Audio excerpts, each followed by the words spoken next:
ராஜகுமரன் வழங்கிட கேட்கலாம். ராஜகுமரன் வணக்கம். இது தொடர்பான மேலும் விவரங்கள். சீனாவின் ஹைனைன் ஏர்லைன்ஸ் என்கின்ற நிறுவனத்திற்கு சொந்தமான போயிங் விமானம் ஒன்று இத்தாலியினுடைய தலைநகர் ரோமிலிருந்து சீனாவினுடைய ஷென்ஷன் நகருக்கு புறப்பட்டிருக்கின்றது. அந்த விமானத்தை பொறுத்தவரை மொத்தம் 265 பேர் விமானத்தில் இருந்திருக்கின்றார்கள். அதில் 249 பயணிகள் மற்றும் 16 பணியாளர்கள் என்று சொல்லப்படுகின்றது. விமானம் புறப்பட்ட சில நிமிடங்களிலேயே விமானத்தின் மீது பறவை ஒன்று மோதியதாக தெரிய வந்திருக்கின்றது. விமானத்தில் பறவை மோதியதன் காரணமாக அந்த சீன நிறுவனத்துக்கு சொந்தமான விமானத்தின் என்ஜின் பகுதி தீப்பிடித்திருக்கின்றது.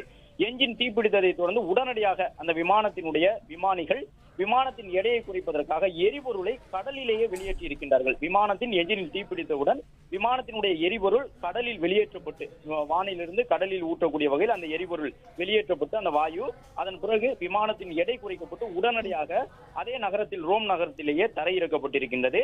பறவை மோதியதன் காரணமாக விமானத்தினுடைய என்ஜினில் தீ பற்றிய பொழுதும் அதில் மொத்தமாக பணியாளர்கள் பயணிகள் என்று 265 நபர்கள் இருந்த நிலையிலும் உடனடியாக அந்த விமானிகள் விமானத்தை தரையிறக்குவதற்கான அவசரகால நடைமுறையை கையாண்டு பத்திரமாக விமானத்தை தரையிறக்கி இருக்கின்றார்கள். இதன் காரணமாக 265 பேரும் தற்பொழுது உயிருடன் ரோம் நகரில் தப்பியிருக்கின்றார்கள். விமானம் சீனாவிற்கு புறப்பட்ட நிலையில் உடனடியாக என்ஜின் தீயை கண்டறிந்து பறவை மோதியதால் ஏற்பட்ட என்ஜின் தீ அந்த தீயின் காரணமாக விமானம் தரையிறக்கப்பட்டிருக்கின்றது. 265 பேரும் பத்திரமாக மீட்கப்பட்டுள்ளதாக இத்தாலியினுடைய கப்பற்படை விமானப்படை மூலமாக தகவல் உறுதி செய்யப்பட்டுள்ளது.